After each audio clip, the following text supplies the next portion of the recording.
तृप्ती देसाईंकडे खरातचा video आधीच आला होता, मात्र देसाईंनी चाकणकरांसोबत तडजोड केली। रुपाली ठोंबरे पाटील यांचा गंभीर आरोप, यात कोट्यवधींचा व्यवहार झाल्याचा रुपाली पाटलांचा आरोप।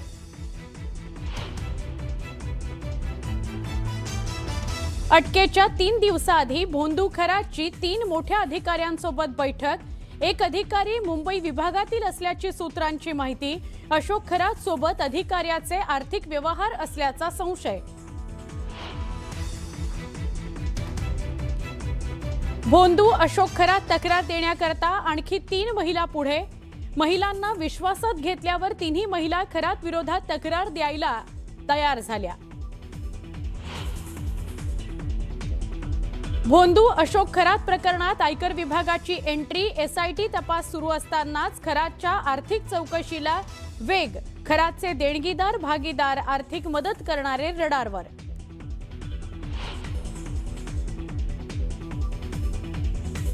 रुपाली चाकणकर महाराष्ट्रातील सगळ्यात मोठ्या सेक्स रॅकेटच्या सूत्रधार। रुपाली ठोंबरे पाटलांचा मोठा आरोप, चाकणकरांना मुख्य आरोपी करण्याची मागणी।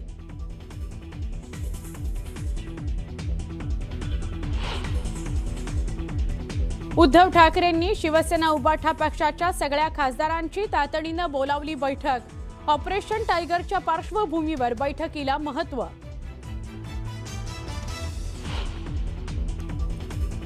ट्रम्प यांचा इराणला 48 तासांचा अल्टिमेटम। हॉर्मुझ खुली न केल्यास मोठ्या कारवाईचा इशारा।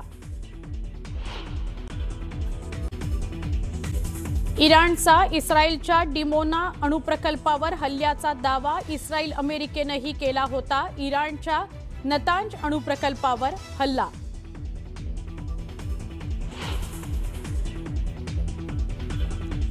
इराणच्या नतांज अणुप्रकल्पावर हल्ल्यामुळे रशियानं नाराजी ओढावली। इस्रायलनं हल्ल्याचा दावा लावला फेटाळून।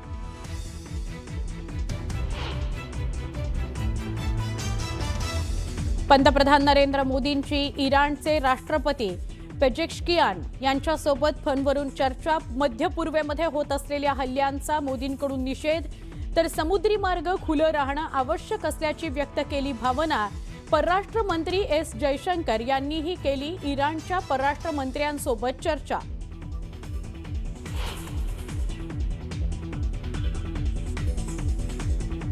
हिंदी महासागरातल्या अमेरिकेच्या दियोगो गार्सिया सैन्य तळावर इराणनं 2 क्षेपणास्त्र डागल्याचा दावा।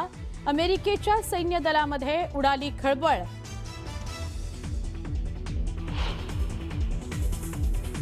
पाकिस्तानचे माजी अधिकारी अब्दुल बासित यांची भारताला पोकळ धमकी। जर अमेरिकेनं पाकिस्तानवर हल्ला केला तर मुंबई आणि दिल्ली उडवून देऊ।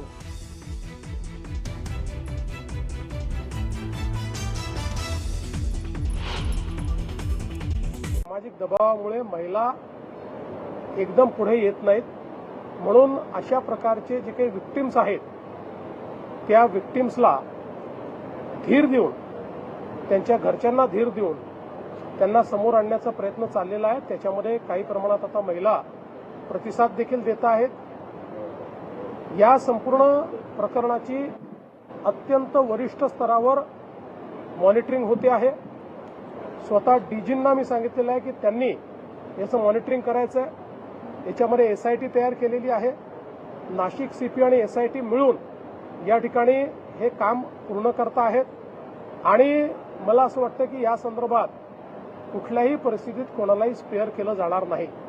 आता याला राजकीय रंग देण्याचा काही प्रयत्न चाललेला आहे। कोणाजवळ काही पुरावा असेल तर त्यांनी तो निश्चित आणून द्यावा, त्याच्यावरही कारवाई होईल। पण विनाकारण प्रत्येक गोष्टीला केवळ राजकीय रंग। आता अनेक लोक जायचे, विरोधी पक्षाचे कोण कोण गेले त्यांचे मी पुरावे देऊ शकतो।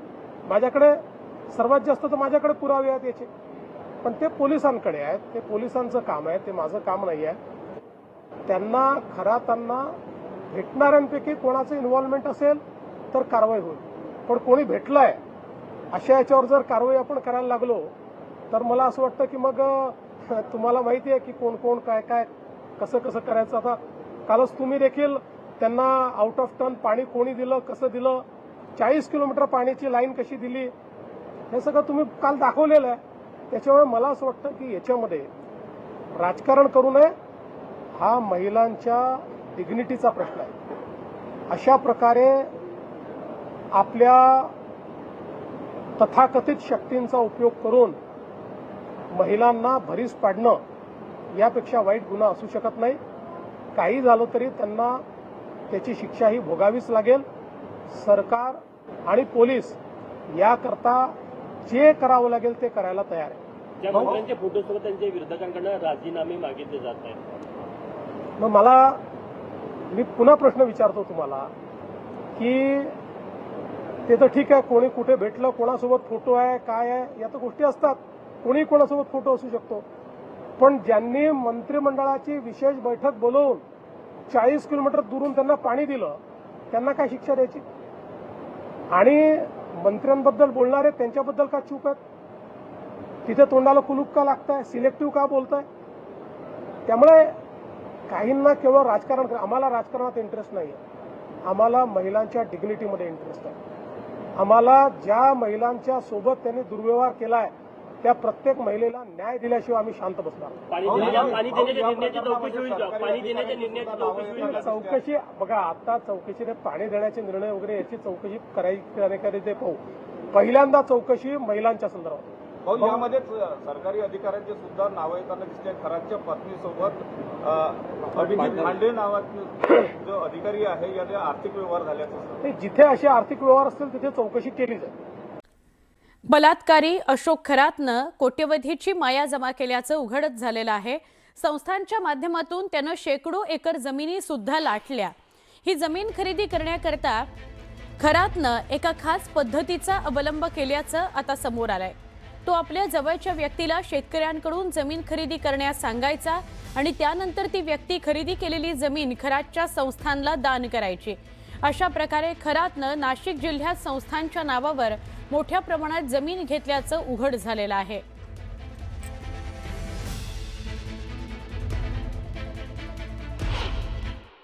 ती जमीन आमचीच होती ना, पूर्वीची आमची होती. पण तिचा व्यवहार होता होऊन जा. मग तिथे लिहिलेले 60-60ची खरेदी नोंद नामकरण तमकं. तिने बरंच ते नामकर आव्हानाने काढलं. ते तो कायदा राहिला आणि तो कायदा बंद झाला. बरंच बोलला माझ्याशी. कोण नामकर आव्हान मी नोंदीला आडा झाला तेव्हा. मग त्याची हे झाली, हुजत झाली इथं मंदिरामध्ये त्याच्या हॉलमध्ये. तो म्हणे ते करून घेऊ म्हणतो लगेच खरेदी मारून घेतो. आम्हाला कोणालाच माहिती नाही. पण ती नोंद खरेदी माहीत झाल्यावर मग नोंदीला मी आडवं गेलो. तुम्ही अधिकाऱ्यांकडे तक्रारी केलं काय? अधिकारी तक्रारी केल्या, मग अधिकारी काय करणार? चुकीचं काम करून कशा प्रकारे अशोक खरातनं माया जमवलेली होती आणि किती माया जमवलेली होती त्याचा आपण आढावा घेतोय. नाशिक, अहिल्यानगर, सिन्नर, शिर्डी अशा वेगवेगळ्या शहरांमध्ये 30हून अधिक एनए प्लॉट्स, रिकामी प्लॉट्स त्याच्या नावावर आहेत. पाथर्डीमध्ये सुमारे 30 एकर जमीन आहे. गवळाणे या शिवारामध्ये कुटुंबियांच्या नावे 30 कोटींची जमीन आहे. मिरगाव आणि कहांडळवाडी या परिसरामध्ये 45 एकर जमीन आहे. मिरगावच्या फार्म हाऊसची किंमत आहे साधारणपणे 13 कोटी रुपये. ओझर विमानतळ जे आहे तिथे सुद्धा त्याची जमीन आहे. सिन्नरमध्ये एका हार्डवेअर दुकानामध्ये त्याची गुंतवणूक आहे. कॅनडा कॉर्नर या परिसरामध्ये त्याचं कोट्यवधी रुपयांचं कार्यालय आहे. श्री शिवनिका संस्थांची वार्षिक उलाढालच सुमारे 2 कोटीच्या घरात आहे. कर्मयोगी नगर इथं त्याचा आलिशान बंगला आहे. अशोक खरातचा एन्काउंटर होऊ शकतो अशी भीती भूमाता ब्रिगेडच्या तृप्ती देसाईंनी व्यक्त केली. अनेक मंत्री, राजकारणी यांचे संबंध त्याच्याशी आहेत आणि ते उघड होऊ नयेत याकरता खरातचा एन्काउंटर होऊ शकतो. 24 तारखेला तो होऊ शकतो असं तृप्ती देसाई यांनी म्हटलेलं आहे. त्यांनी तारीख सुद्धा सांगितलेली आहे आणि ही भीती व्यक्त केली आहे तृप्ती देसाई यांनी की अशोक खरात याने कुठली नावं उघड करू नयेत याकरता त्याचा एन्काउंटर केला जाऊ शकतो. 24 तारखेपर्यंत जी आहे ती पोलीस कस्टडी अशोक खरातला मिळालेली आहे. पण 24 तारखेला त्याला कोर्टात नेत असताना झटापटीत मारलं गेलं अशा पद्धतीचा जो आहे तो एन्काउंटर अशोक खरातचा होऊ शकतो आणि हे प्रकरण पूर्णपणे बंद करण्याचा जो आहे तो डाव आहे.